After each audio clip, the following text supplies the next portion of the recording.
시험 성적을 이메일로 받은 엄마는 역시 이번에도 집에 일찍 들어왔다. 엄마의 손에는 아주 두꺼운 제인 구달 평전 한 권이 들려 있었다. 드디어 책이 나온 모양이다. 책 나왔어요? 나는 무심한 듯 물었다. 됐고 오늘은 아무래도 결판을 내야 할 것 같다.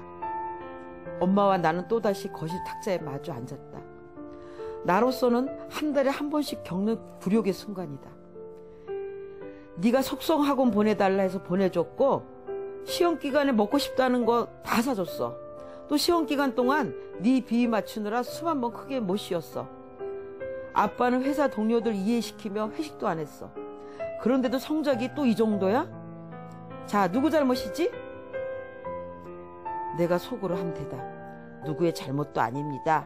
그냥 성적이 잘못 나왔을 뿐입니다. 이건 사람의 잘못이 아닙니다.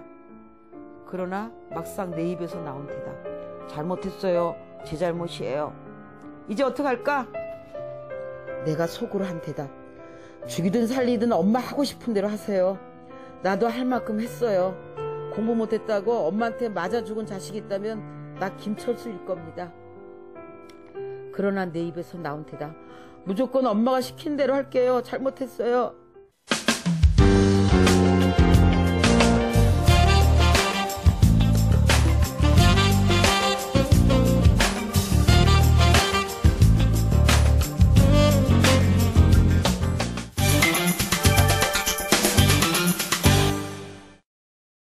제목에서 강한 메시지가 나오고 있어요.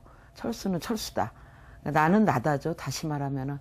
요즘 아이들 많은 자존감도 잃고 또 경쟁 사회 속에서 조금만 뒤처지면은 심지어는 그게 실력이든 경제적인 문제든 외모든 그런 경쟁 사회 속에서 뒤처지는 아이들에게 그런 걸 떠나서 나라는 자존감을 찾게 하는데 그 목적이 있는 이야기입니다. 그래서 두껍지 않은, 그러니까 페이지가 많지는 않지만 아주 강한 메시지를 담고 있는 이 소설이죠.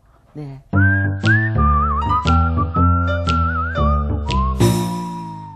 처음에 이 작품은 사실 한 10년 전에 30매짜리 단편 작품이었습니다. 그런데 여기저기서 그 읽은 독자들이 좀 반응이 있고 좀 더 이야기, 서사성 있게 이야기를 만들어 달라 하는 그런 주문이 좀 많이 들어와서 제가 아예 청소년용으로 다시 분량을 늘려서 좀 더 스토리가 있는 이야기로 만들어 나갔죠. 그래서 최초의 시작은 10년 전쯤 됩니다.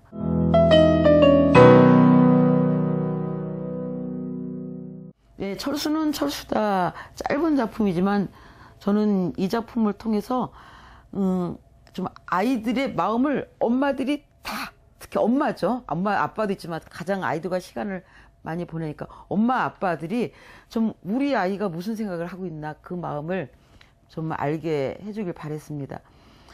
보통 엄마들이, 학부모들이 이렇게 얘기합니다. 나는 우리 애가 무슨 생각을 하는지 모르겠어, 도대체. 바로 이 책 속에 있습니다. 그리고 아이들이 이 책을 읽으면 이럽니다. 보통 하는 말이 우리 엄마가 읽었으면 좋겠어요. 이렇게 말을 많이 해요. 그래서 아이들은 이렇게 보통 중학생 1학년 이제 2학기 정도만 되면 엄마 말을 잘 안 합니다. 아빠와. 그런데 이 책을 엄마도 읽고 아이들도 읽고 이러면서 우리 아이 마음이 이렇구나. 일단은 서로의 마음 알기입니다. 뭐 강한 메시지가 아니라 두 번째, 아이는 내가 못났건 잘났건 간에 부모한테 너는 너래서 귀해. 너는 내 자식이라는 이유 하나만으로도 사랑스러워. 이걸 듣고 싶어 합니다. 바로 그것을 내가 얼마나 귀한 존재인지, 내가 비록 키가 작아도 공부를 못해도 좀 못생겨도 못나도 엄마가 야 괜찮아, 넌 내 자식이니까 그걸로만 충분해, 이 소리를 듣고 싶어 하거든요. 그래서 그 마음을 부모들이 알아주고 또 아이들은 그 마음을 나타낸 글을 통해서 위로를 받게 하려는, 그래서 꼭 나는 나라에서 너무 행복해, 귀해, 이것도 있지만 내 마음 엄마 이래요, 아빠 나 이런 사람으로 인정받고 싶어요, 이런 것을 서로 소통하게 하는 작품으로 좀 읽혀지길 바랍니다.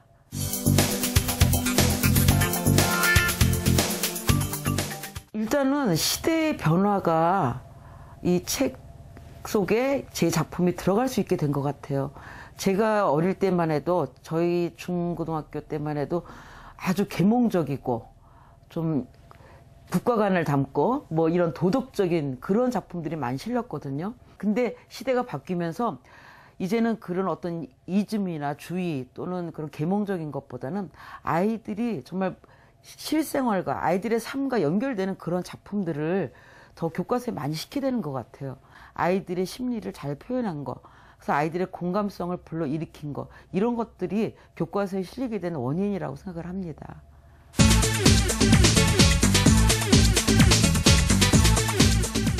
철수는 영원히 2등이냐, 2류냐, 루저냐, 준태와 철수라는 아이는 나눠질 수밖에 없느냐. 그러니까 자기의 입장과 비교해서 그런 철수에 대한 공감을 상당히 많이 느끼죠. 왜냐하면 한 반의 1등은 only one이잖아요. 그럼 나머지 29명은 1등이 아니잖아요. 그러니까 2등이든 3등이든 관계없이 1등이 아닌 모든 아이들은 이 작품에 공감을 합니다. 그래서 아이들이 철수의 현재 상황도 그렇지만 자기들도 커가듯이 점점 커져서 사회 속으로 들어가듯이 이 철수도 자기들과 같은 동시대를 걷는 인물이라고 생각을 합니다.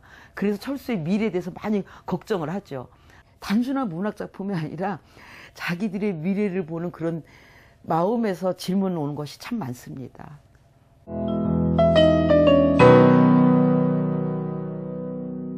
저는 이제 서울 토백입니다. 그러다가 일산으로 이사 온 지 17년 정도 됐습니다. 제가 사는 곳은 정확히 경기도 고양시 일산 동구 백석도 흰돌마을입니다. 그래서 제 책은 17년 전부터 지금까지 단 한 권도 책 작가의 말에 일산 흰돌마을에서가 안 들어간 책이 없습니다. 서울 사람 고향이 없다 그래서 그런지 그 경기도 일산을 고향처럼 생각하고 있거든요. 이제 특히 경기도 고양시 지역에 강연을 가면 학생들이 그냥 고양시라는 것, 심지어 일산이라는 것에 동질감을 느끼고, 마치 연예인이 자기 눈앞에 나타났듯이, 우리 동네 저 작가가 있었어? 그런 반가움을 아주 느낍니다. 그리고 다른 또 경기도 지역의 포천이나 의정부, 화성 이런 데 가면 그 아이들이 참 아쉬워요. 우리 왜 작가 선생님, 우리 출신 작가는 없어요? 왜 책에 그거 안 썼어요? 이러면서 그런 질문도 많이 들어옵니다. 그래서 좀 남달리 그 일산과 흰돌마을을 사랑하는 나 혼자 짝사랑한 건 안 같습니다. 지금 이런 또 프로그램이 만들어진 거 보니까요. 그래서 그 일산에 대한 자랑은 17년 넘도록 점점 커지고 또 아이들, 이 같은 동네 마을에 사는 아이들에게도 자부심을 준다는 그런 생각도 갖고 있습니다.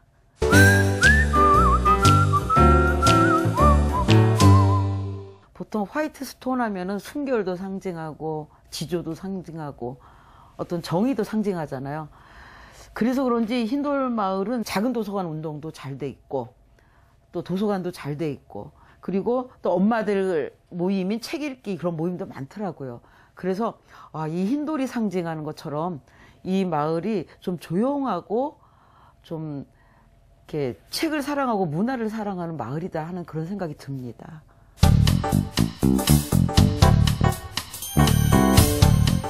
제가 그 유명한 58년생이기 때문에 중학교 71년부터 고등학교 77년까지 그 6년간의 기간은 아마 참 대한민국도 힘들었고 우리 각각 개인들도 힘들었던 시기였던 것 같아요. 많은 학생들이 그 경제적인 어려움을 학교 그만두기도 하고 공장으로 가기도 하고 또 그것 때문에 민주화 운동도 뭐 일어나고 이런 격변의 시기 속에서 저도 그 참 어려운 집안에서 컸는데 그때 저희에게 문학이라는 거는 한편으로는 사치였던 기억이 납니다. 왜냐면 정말 많은 친구들이 학교를 어렵게 다녔거든요. 등록금 때문에 그 영화의 한 장면처럼 선생님한테 맞기도 하고 쫓겨나기도 하고 부모가 불러오기도 하고 그만두기도 하고 이런 상황에서 문학을 접한다? 그거는 거의 진짜 있는 집 애들의 피아노 치는 학원 다니는 수준이었거든요. 그럼에도 그 마음속에 이제 저 개인으로 얘기하면은 열망이 문학 쪽에 좀 타고난 그런 기질이 있었는지 많은 책을 찾아 읽었고 그때 제가 친구들과 청계천 헌책방을 정말 많이 누볐습니다. 없는 돈 모아가지고 그렇게 다녔고 동생이 제가 내 있는데 동생들한테 책을 다 읽어줬어요. 많이 읽어주고 또 그것에 차용해서 또 제가 옛날 이야기를 만들어서 들려주기도 하고, 그래서 그런 과정들이 없었기 때문에, 부족했기 때문에 한 권의 책을 거의 밥으로 치면은 씹어서 완전히 삼키듯이 먹듯이 그렇게 책을 읽었습니다. 거의 외우듯이. 특히 그때 청계천 가서 샀던 한국 단편소설 전집이 있었습니다. 그래서 그런 책들은 뭐가 뭔지도 잘 모르면서 정말 지금도 문장이 생각날 정도로 오발탄이니 쇼리킴이니 이런 책들, 소설들을 완전히 정말 몸에 피부처럼 되듯이 작품을 읽었던 것이 저의 문학적 자산이 아니었나. 그래서 어렵고 공부하기도 힘들고 그랬지만 그 헌책 한 번도 제 기억에 새 책을 산 기억이 없어요. 그 헌책에다가 다른 사람이 낙서하고 이름 적었던 걸 이렇게 지우고 제 이름을 써서 내 이름으로 만든 책들, 그런 기억이 납니다. 네.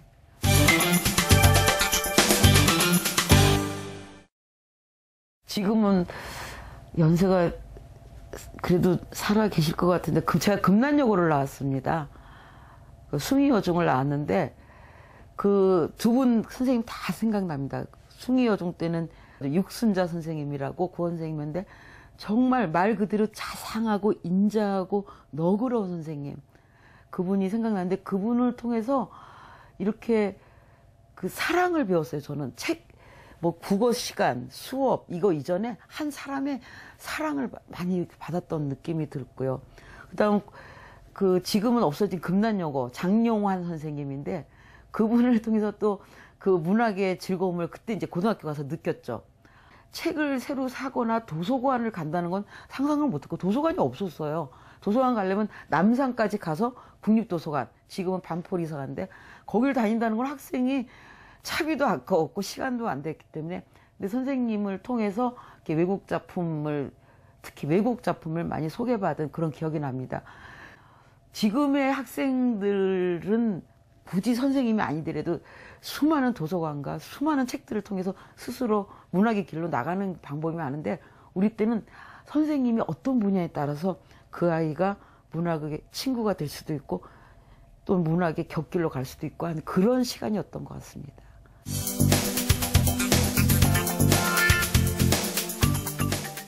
이제 제 작품에도 쓰긴 했는데, 셋째 동생이 여자아이였는데 저는 고1, 여동생은 초등학교 1학년. 두 사람이 봄방학 때 2월 말쯤에 같은 날 동시에 병에 걸렸습니다. 급성 폐렴이라는 병에. 근데 제가 고1 때가 정말 나라도 가난하고 개인도 가난하던 시리에서 병원을 못 갔어요. 둘 다 급성 폐렴에 걸렸는데.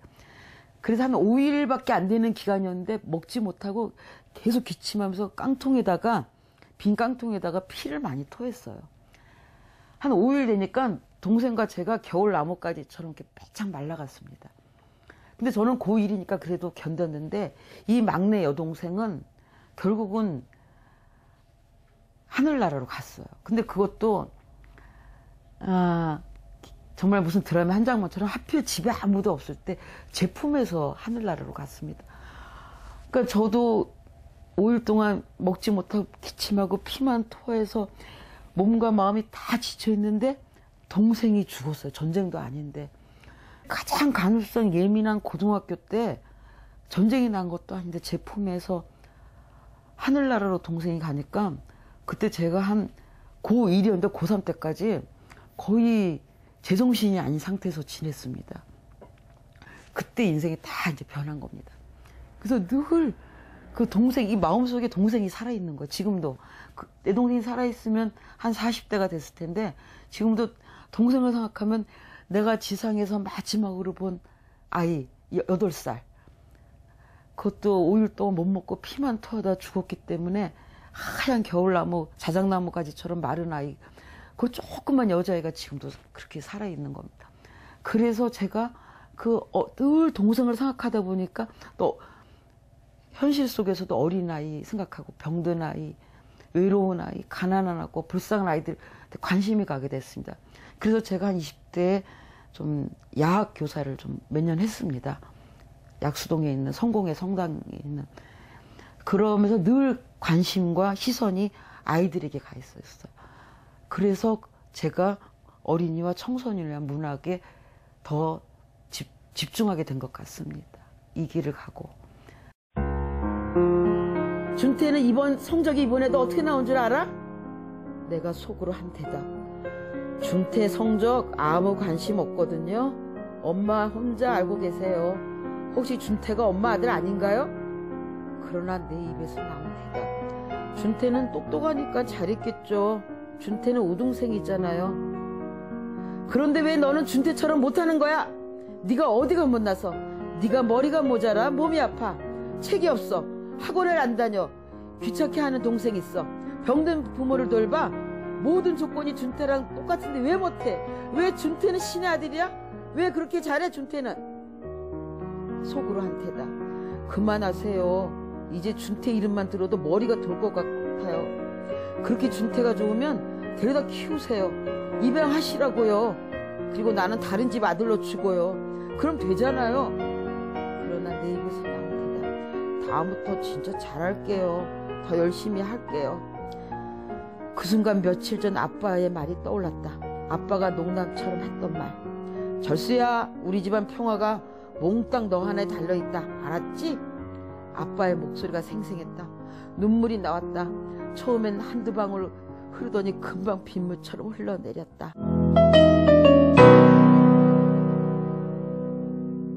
각 학교마다 진로 축제를 많이 하면서 제가 이제 작가의 자격으로 갑니다.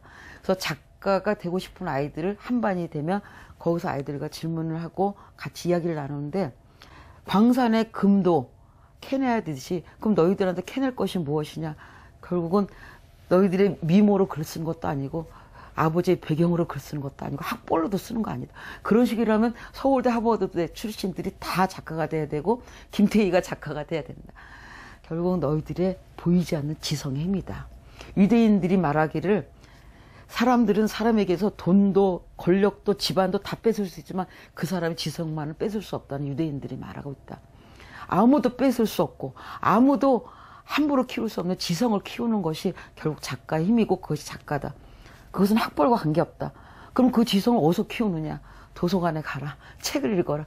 지성의 덩어리다. 먼저 가서 쟁취하는 사람만이 그 지성에 자격이 있다. 단 시간이 걸린다. 너희가 태어날 때 몇 센치였냐? 응애하고 태어나는 순간 대부분의 사람이 45에서 50cm였다. 근데 중학교 3학년을 치면은 남자애들 보통 170, 여자 160이다. 그 정도 키 되는데 15년, 16년이란 세월이 걸린다. 인간도, 지성도 시간이 걸린다.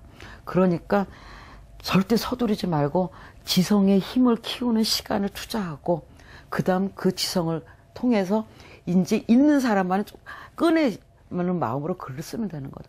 글을 잘 쓰냐 못 쓰냐는 나중 문제다. 먼저 너희들의 힘을 키워라. 힘은 지성이다.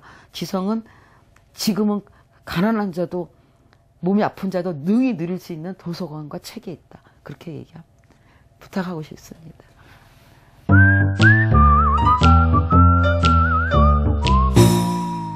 스마트폰과 인터넷 사용으로 인해서 그 줄임말, 뭐 여러 가지 비속, 이거 쓰는 걸 막을 수는 없습니다. 그것도 하나의 물결입니다. 우리가 지금 쓰는 말, 언어도 세종대왕이 봤으면 얼마나 놀랐을지 모릅니다.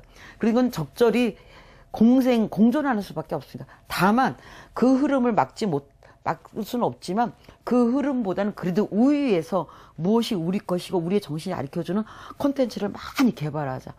첫째, 그것이 교과서. 가장 모든 민족의 어느 민족이 간에 그 민족의 가장 기본적인 정신과 어의 근간을 이루는 교과서를 개발하는데 더욱더 많은 힘을 기울여야 된다고 생각합니다. 그리고 또 하나는 교과서도 이제는 좀 겉모양도 바꿔야 됩니다. 그렇게 모든 다른 아이들이 접하는 문화 상품, 문화 기기들은 그렇게 세련되어 있으면서 그래서 교과서도 이제는 교과서 같아, 교과서스러워 이런 말 안 듣게 일반 책들과 같이 놔도 아이들이 전혀 이렇게 어떤 세월의 괴리감을 느끼지 않는 자기들의 정신세계와는 너무 다른 문화와는 너무 다르게 느끼지 않도록 좀 겉모양도 다르게 포장해 줄 수 있는 그런 좀 친절함이 있었으면 좋겠습니다.